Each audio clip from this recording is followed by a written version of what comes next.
Subscribe now and press the bell icon. Never miss an update.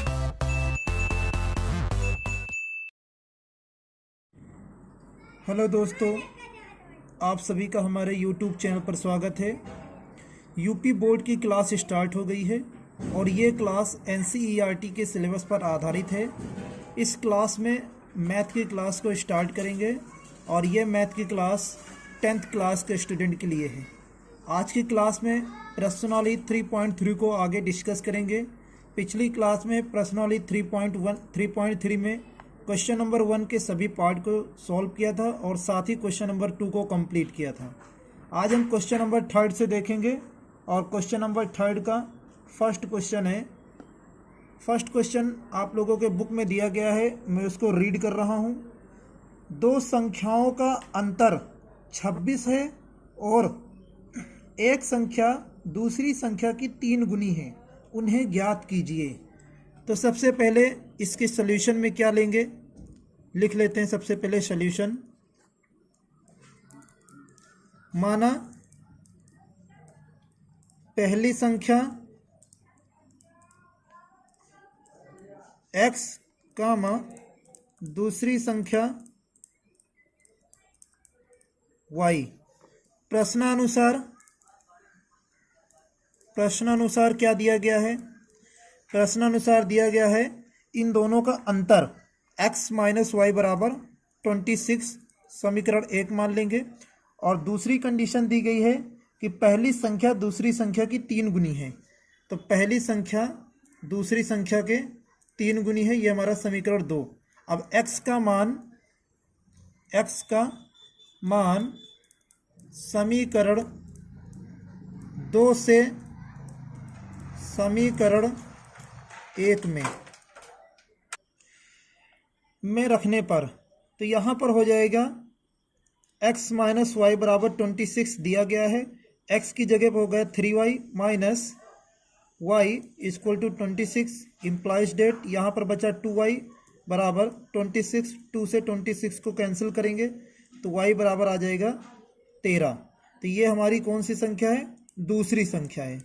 दूसरी संख्या का मान पता चल गया है। पहली संख्या कैसे निकालेंगे? समीकरण 2 से, समीकरण 2 में दिया गया x बराबर 3y, यहीं पर y का मान पुट कर देंगे तो हो जाएगा 39 और ये हमारी है पहली संख्या।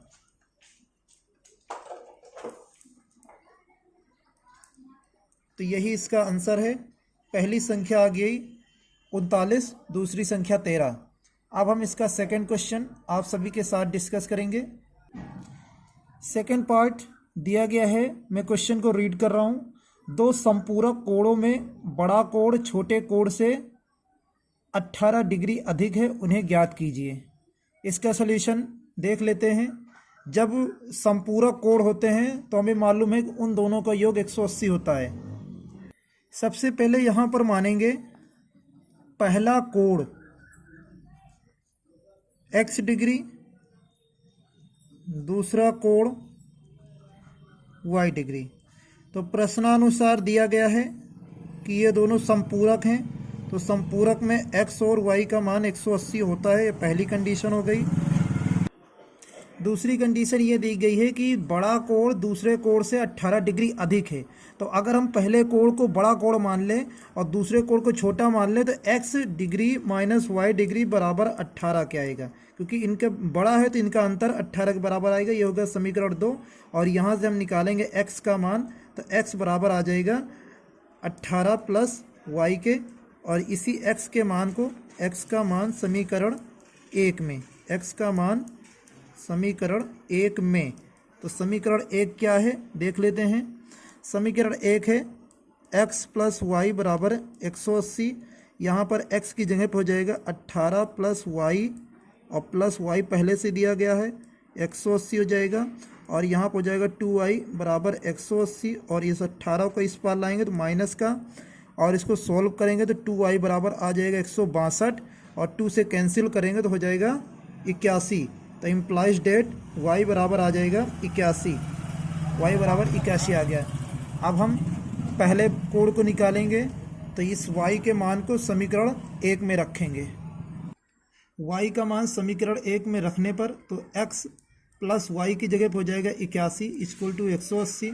x बराबर हो जाएगा 180 माइनस का 81 हो जाएगा, तो x बराबर निकल के आ जाएगा 99। माइनस करेंगे 10 से 1 गया 9, यहाँ पर बचा 7, कैरी उधार लिया हो गया 17, 17 से 8 गया 9, तो 99। तो बड़ा कोड आ गया 99 और छोटा कोड आ गया 81। यही इसका राइट आंसर है। अब हम इसका थर्ड पार्ट आप सभी के साथ डिस्कस करेंगे और थर्ड पार्ट को मैं रीड कर रहा हूँ। दिया गया है, एक क्रिकेट टीम के कोच ने 7 बल्ले और 6 गेंदें 3800 रुपये में खरीदी। बाद में उसने 3 बल्ले और 5 गेंदें 1750 रुपये में खरीदी। प्रत्येक बल्ले और प्रत्येक गेंद का मूल्य ज्ञात कीजिए। तो सबसे पहले हम मानेंगे, माना बल्ले का मूल्य x रुपये है और साथ ही साथ यहाँ पर गेंद का मूल्य मानेंगे और वो हो जाएगा y रुपये, x रुपये और y रुपये। तो प्रश्न अनुसार क्या दिया गया है, पहली कंडीशन में कोच ने क्या क्या खरीदे हैं देख लेते हैं। पहली कंडीशन में दिया गया है 7 बल्ले, तो हो जाएगा 7x प्लस 6 गेंदे 6y इक्वल टू 3800 रुपये में खरीदी है, तो 3800 के इक्वल हो गया। ये हो गया समीकरण 1। दूसरी कंडीशन क्या है, दूसरी कंडीशन में 3 बल्ले प्लस 5 गेंदे ये खरीदी हैं 1750 रुपये में, ये हो गया सेकंड कंडीशन। अब हम यहाँ से x का मान निकालेंगे। 3x बराबर 1750 माइनस 5y और x बराबर आ जाएगा 1750 माइनस 5y अपॉन 3 के। ये जो कंडीशन इसको हम समीकरण 3 मान लेंगे और x का मान समीकरण 1 में रखने पर पैसा है। समीकरण 1 को नोट करेंगे। 7x plus 6y equal to 3800 दिया गया है, तो यहाँ पर 7 इंटू एक्स का मान हमें रखना है 1750 minus 5y upon 3 plus 6y equal to 3800। इस कैलकुलेशन को सॉल्व करेंगे, 7 से मल्टीप्लाई करेंगे 0, 7 पछे 35, 7 सता 49, 3 52 और 7 एकन्नम 7 5 12 माइनस 7 पछे 35 y और इस 3 से तिरछा मल्टीप्लाई क्षेत्र का 18y और यहाँ पर हो जाएगा 3 से मल्टीप्लाई 0 0 और 3 छंग 3 अठे 24 और 3 त्रिक 9 2 11। यहाँ पर सोल्व करेंगे, यहाँ पर हो जाएगा माइनस 17y बचेगा और यहाँ पर 11,400 पहले से ही है, इस पार लाएंगे माइनस का 12,250, तो माइनस 17y और यहाँ पर बचेगा 0 से 0 5 और 12 में से 4 गया 8, 850 बचेगा माइनस का। माइनस से माइनस कैंसिल हो जाएगा, y बराबर हो जाएगा 850 बटे 17। यहाँ पर 17 से इसको कैंसिल करेंगे, 17 पछे 85, तो y बराबर आ जाएगा 50।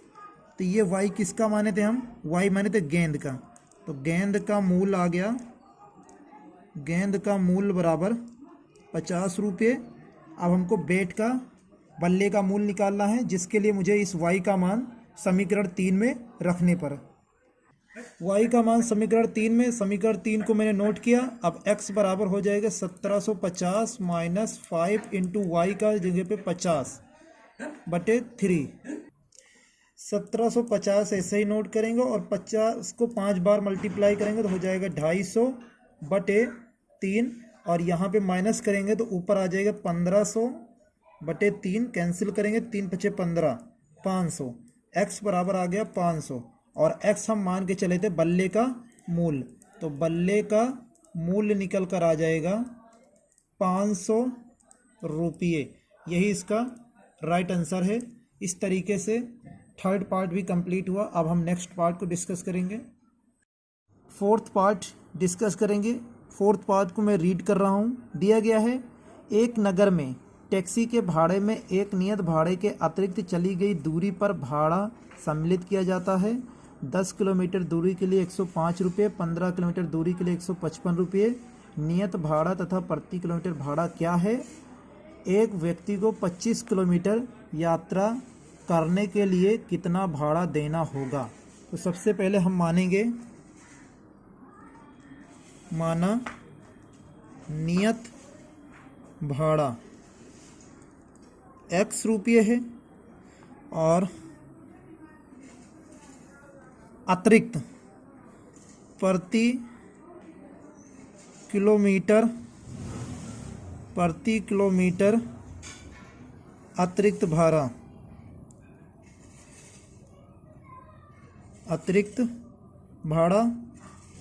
y रुपये। तो प्रश्नानुसार हो जाएगा, दिया गया है x प्लस 10y, क्योंकि 10 किलोमीटर के लिए है इसलिए 10y इक्वल टू 105 रुपये देने पड़ते हैं। समीकरण 1 हो गया। और दूसरी कंडीशन है x plus 15y equal to 155, समीकरण 2 है। अब हम यहाँ से x का मान निकालेंगे। तो x बराबर हो जाएगा 155 माइनस 15y, और इसको हम मान के चलेंगे समीकरण 3। तो x का मान समीकरण 1 में, तो x प्लस 10y बराबर 105, ये समीकरण 1 है। यहाँ पर हो जाएगा 155 माइनस 15y प्लस 10y बराबर 105 के। तो यहाँ पर सॉल्व करेंगे, हो जाएगा माइनस का 5y इक्वल टू 105 माइनस, यहाँ पर बचेगा, यहाँ पे इसको भेजेंगे तो माइनस का 155 माइनस 5y बराबर माइनस 50 के। माइनस से माइनस कैंसिल करेंगे और y बराबर 10 आ जाएगा। तो ये हमारा y क्या मान के चले थे? अतिरिक्त भाड़ा है जो प्रति किलोमीटर पे देना है, ये 10 रुपये आ रहा है। अब हम y का मान समीकरण 3 में रखेंगे। y का मान समीकरण 3 में, समीकरण 3 क्या था हमारा? x बराबर 155 minus 15y equal to 155 minus 15 गुणे, यहाँ पर हो जाएगा 10 y की जगह पे। 155 माइनस 15 दाम में 150, और सॉल्व करेंगे तो 5 रुपये आ जाएगा। तो x का मान आ गया 5 रुपये, और ये हमारा नियत भाड़ा है। तो यही इसका राइट आंसर है।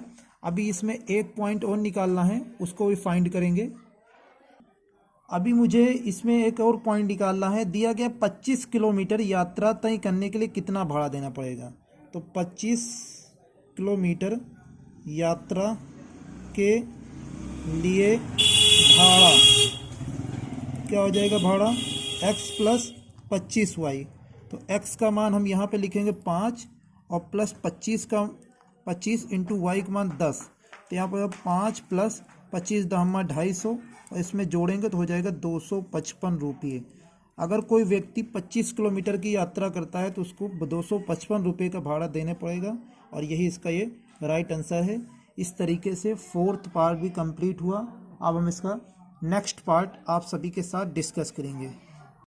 5वां पार्ट है, क्वेश्चन को रीड कर रहा हूँ।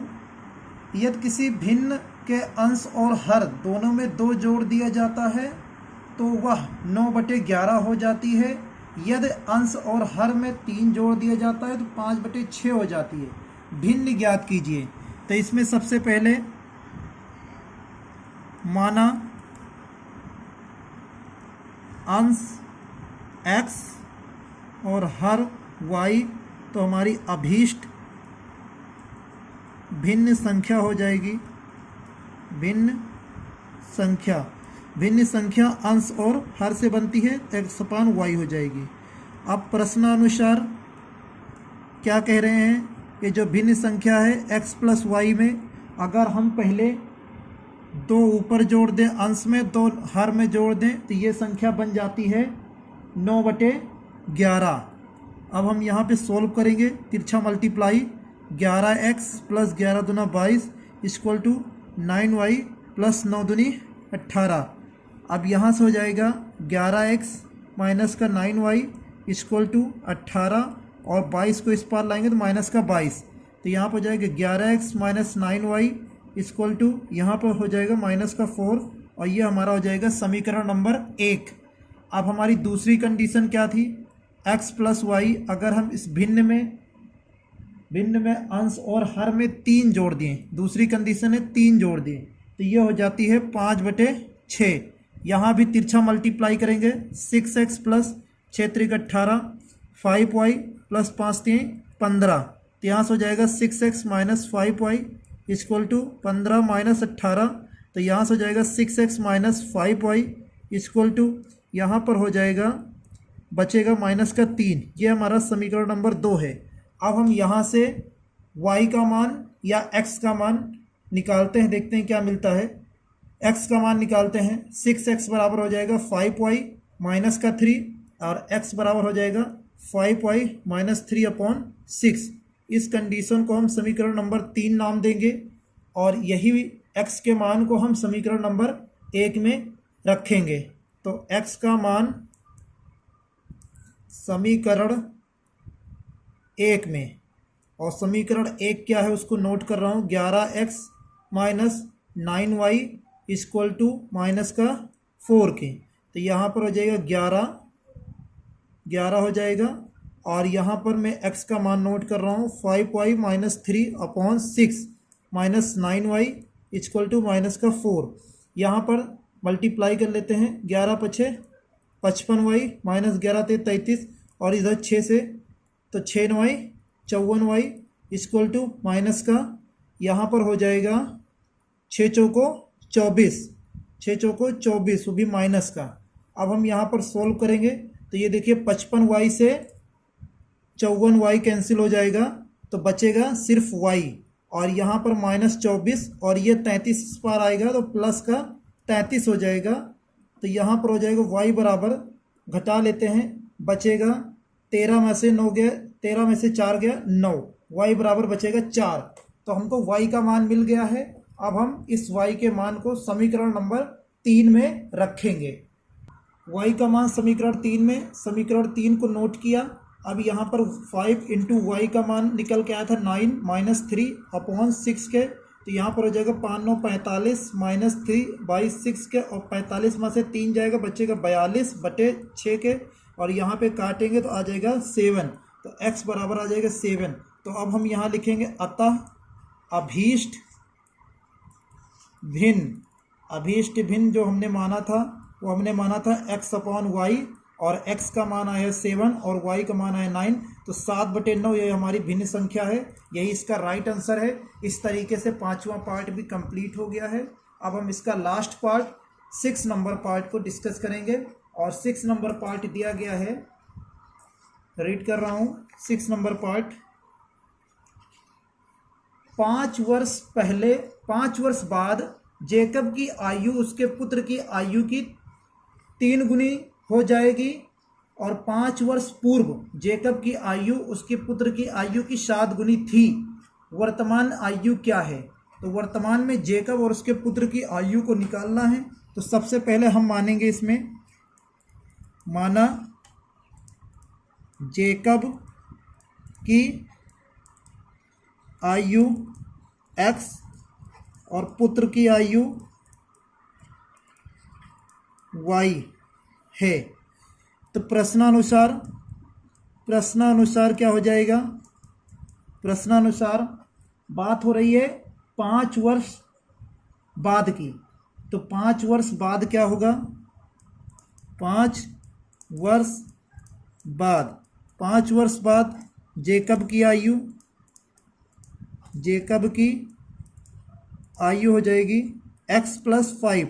जो भी आज वर्तमान आयु है, ये जो मैंने माना है ये वर्तमान आयु है जेकब की और पुत्र की।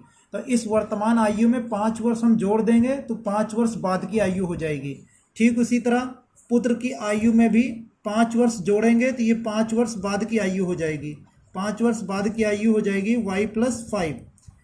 अब यहाँ पर एक शर्त दी गई है। शर्त ये दी गई है कि यहाँ पर दिया गया है जब 5 वर्ष बाद जेकब की आयु पुत्र की आयु की 3 गुनी थी। तो 5 वर्ष बाद जेकब की आयु है x+5 और पुत्र की आयु है y+5। पर ये कह रहे हैं जेकब की आयु पुत्र की आयु की 3 गुनी थी, तो यहाँ पर 3 गुना कर दिया मैंने। अब इसको सोल्व करेंगे तो हो जाएगा x+5 = 3y और यहाँ पर हो जाएगा 3 × 5 = 15। तो यहाँ पर हो जाएगा x - 3y = 15 - 5 के, इस 5 को इस पार लाए माइनस, x - 3y = 10 और यही हमारा समीकरण नंबर 1 है। अब यहाँ से दूसरी कंडीशन आती है। दूसरी कंडीशन यहाँ पर मैं मेंशन भी कर देता हूँ, कंडीशन फर्स्ट, और ये हमारा कंडीशन सेकंड। दूसरी कंडीशन में है 5 वर्ष पूर्व, 5 वर्ष पूर्व। अब 5 वर्ष पूर्व की बात आती है तो वर्तमान से माइनस करेंगे। तो जेकब की आयु क्या हो जाएगी, x - 5 हो जाएगी, वर्तमान से मैंने माइनस कर दिया। और ठीक उसी तरह पुत्र की आयु हो जाएगी y - 5। अब यहाँ पर क्या कंडीशन दी गई है, यहाँ पर कंडीशन दी गई है कि जेकब की आयु पुत्र की आयु की 7 गुनी थी और ये कंडीशन है 5 वर्ष पूर्व की। तो 5 वर्ष पूर्व मैंने लिख दिया है x - 5 = 7 और यहाँ पर हो जाएगा y - 5। यहाँ पर x - 5 7y - 7 × 5 = 35, x - 7y = 35 minus का 35 प्लस का 5 हो जाएगा और x - 7y बराबर यहाँ पर बचेगा 30 और ये हमारा हो जाएगा समीकरण नंबर 2। अब हम यहाँ से x का मान नोट करेंगे और x का मान निकल के आएगा 7y - 30 और इस कंडीशन को हम मान लेंगे समीकरण नंबर 3 और इस x का मान समीकरण 1 में रखने पर क्या हो जाएगा, समीकरण 1 को पहले नोट करेंगे, x - 3y = 10 के। अब हम यहाँ पर रखेंगे तो हो जाएगा 7y - 30 और माइनस का 3y पहले से दिया गया 10 हो गया। इसको यहाँ पर सोल्व करेंगे। अगर हम 7y से 3y माइनस करेंगे तो 4y बचेगा और यहाँ पर 10 पहले से दिया गया है और इस माइनस के 30 को बराबर के इस पार ले जाएंगे तो प्लस का 30 हो जाएगा। तो 4y बराबर हो जाएगा 40। तो 4 से 40 को कैंसिल करेंगे 10 आएगा। तो इम्प्लॉइज डेट y बराबर 10 आ जाएगा और ये y मैंने किसकी उम्र मानी है, तो y मैंने पुत्र की उम्र मानी है। तो इस तरीके से पुत्र की आयु जो है 10 वर्ष आ गई है। अब हम y के मान को समीकरण नंबर 3 में रखेंगे।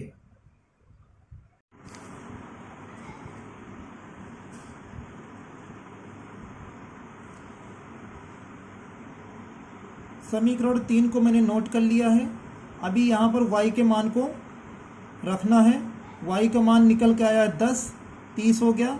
x बराबर 7 दाम 70 माइनस 30, तो x बराबर आ जाएगा 40। तो हम लिख सकते हैं अतः जेकब की वर्तमान आयु = 40 वर्ष और ठीक उसी तरीके से पुत्र की वर्तमान आयु 10 वर्ष निकल के आई है और यही इसका राइट आंसर है।